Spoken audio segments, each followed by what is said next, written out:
Good morning, good afternoon, everybody. My name is Shay Livensparger. I am so excited today to be sharing with you some of my pouring techniques. Today what I'm going to be sharing with you is how I go about getting my acrylic pours on paper. I do acrylic pours on all types of things. Paper is a really fun thing to do. The way that I achieve this is when I do an acrylic pour on something, I always have my paper down. And this is an example. This morning I did a pour on a piece of wood, and this was the remnants of my drippage as it poured over my wood onto my workspace. So rather than having all this leftover paint go to waste, what I will do a lot of times, all the time, is I will take various types of paper and I will dip my paper into my spillage, is what I call it. These are all craft paints that I use, which is fantastic. So I just wanted to show you a couple of different types of paper that I use. Let's see, this is just photo paper, HP photo paper. You can use any kind, glossy, matte, whatever you've got or whatever you'd like to get. So this is a 5x7 piece of glossy photo paper. And all I do is, here is my drippage from my pour on my wood this morning. Now, all I do is I take my paper and I'm just going to literally just simply lay it in there. You can now swipe it if you'd like, and what I mean by that is by dragging a little. You don't have to, but if you'd like to. And this is what is on my paper. I hope that y'all can see it. I know sometimes there's a glare in my studio, but so this is gonna dry, and as you can see, there's already some forms, some cells forming and things like that.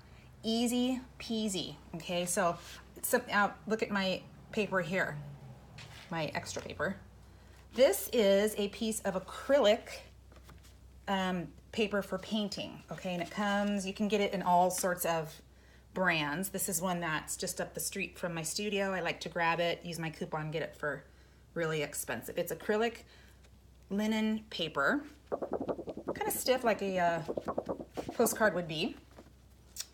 And again, so I've got a lot of color over here. This time I won't swipe it, okay? I've got my paper and I'm just gonna lay it in there, sort of gently press it on my leftover paint and pick it back up. Look at this. Now, as this is drying, it's gonna change a little. There'll be some air bubbles that pop and come along. If you like it this way, fantastic. You can leave the white paper coming through, and when it dries, you can go back with Sharpies, you can go back with paint pens, maybe do some things between the white. If you want the paper all covered up, then you could simply just lay it in a section of your paint. Now I've got more of it covered up. The other thing I like to do is, I still have quite a bit of paint left. So as I'm looking at my piece of paper, and I want to add, maybe a color here or a color there, I just take my fingers, which are covered in rubber gloves, simply because I just want, you always got to go safety first. So I do this, and I can literally very lightly put it on my finger and just kind of rub it in, just slightly over my paper, put it on there. Any color that I want, anywhere that I want. And you can do this for as long as you want, or just to achieve the look that you want. I feel like there's not a whole lot of white over here. I'm very, very gently doing this. There's no pressure on my paper. So that's gonna dry, and when it does, there's so many things that I can do with this. I can fold it in half and make a card.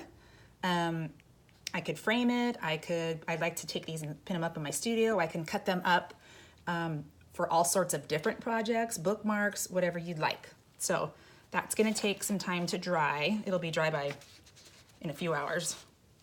Here's my photo paper one last time. It's sitting here drying, and it's coming along great, minus that big, huge hair. So again, with the photo paper, just by laying it on my extra paint, I call it spillage, just by laying it in my extra paint and slightly dragging it a tad when I pick it up, I've got little cells here, which is awesome. And again, on the photo paper, if I'm looking at it and I decide I want something different, or I want to add one of these colors somewhere, I could do the same technique that I had just done on my other paper. But I personally kind of like it like this. I think it looks like it's got a flow going this way, and I can work with that. So as I had mentioned, you could do cards. This is a piece of cardstock, you guys, that I get because I'm a total snail mail person. This is just cardstock that I get, and it comes flat like this from the store, the craft store. You just fold it in half. And since I've got all this extra, I mean, why not use it on every possible thing that I can, right? So with this, I'm just gonna go ahead and lay it in my paint here. Softly, I'm doing very little pressure, just softly putting it in there. And I get this. How pretty. Now, if I want more colors, because I was over on that side of the paper and I do have spillage everywhere, I just left some of my paint out to show y'all that this is just craft paint. Maybe I'll do a little bit over here.